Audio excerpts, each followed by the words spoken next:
Cheryl, paniwala ng NBI, posibleng ginamit lang daw siya para malito ang otoridad. Lalo 2005 pa nang huling kumuha ng NBI clearance itong si Alice Liego at hindi na raw muling nag-update ng clearance dito sa NBI hanggang ngayon.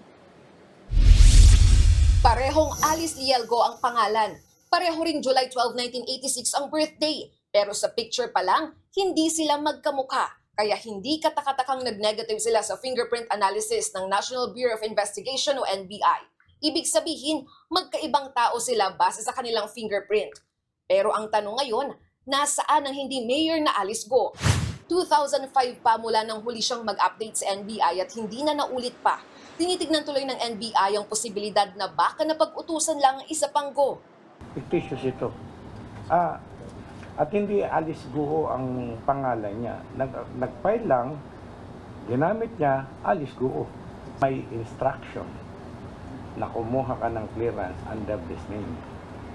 Makatutulong daw kung lalantad sa publiko ang isa pang Alice Go nang sa gayon ay malaman kung kinopya ba o hindi ang kanyang pagkakakilanlan. Ang tanong, meron bang epekto ang hindi nag-match na fingerprint ng dalawang Alice Go?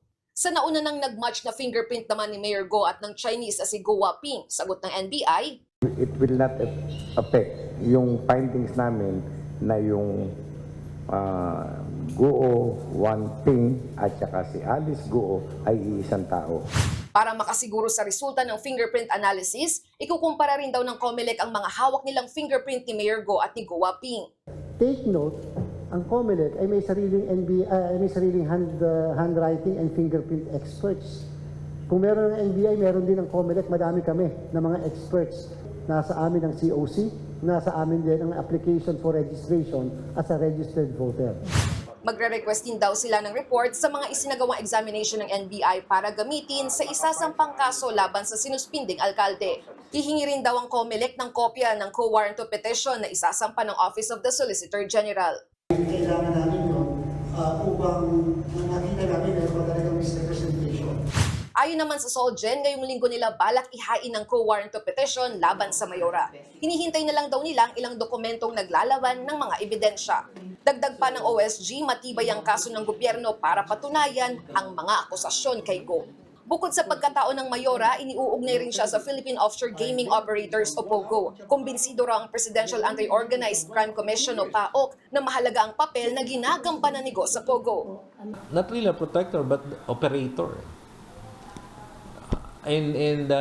She's part of the management level of the illegal POGO activities in Banban.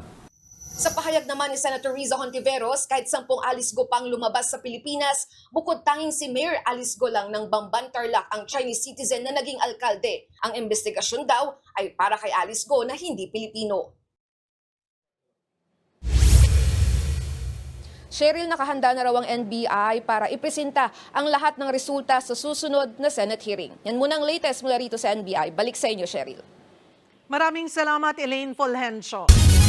Kaugnay na balitang yan, Chinese at hindi raw totoong Pilipino ang lalaking kapatid ni Mayor Go base yan sa panibagong dokumentong inilabas ni Senador Sherwin Gatchalian.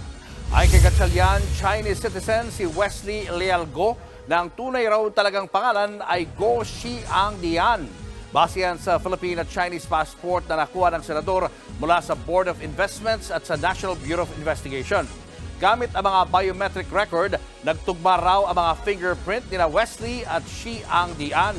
Dumating daw sa Pilipinas si Go Xiangdian noong 1999 at nakalisang dependent son ni Lin Wenyi na sinasabi namang tunay na ina ni Mayor Alice Go.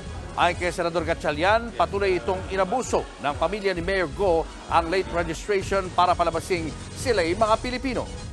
Mga kapatid, Lucy Cruz Valdez po, maging maalam at may pakialam sa mga napapanahong balita sa bansa. Tumutok at mag-subscribe sa News 5 social media pages.